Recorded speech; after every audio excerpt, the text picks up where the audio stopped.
On this short quick video, I'm gonna show you how to fix Instagram login problem error. So first thing guys, to fix this problem is go to the settings of your phone. You can do the same thing on the iPhone iOS by the way. This first thing, open the apps manager. On this page you will find all the apps that you have on your phone.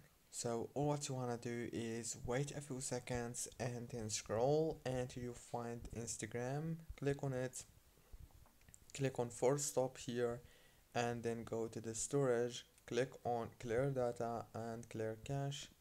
Go back and then click on the power usage details.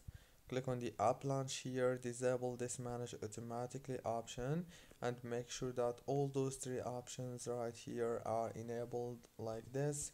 Click OK, and now go back to the settings of your phone, go to the wireless and networks, enable the airplane mode and disable it. That's it guys. Now reopen Instagram. Don't forget to like, subscribe.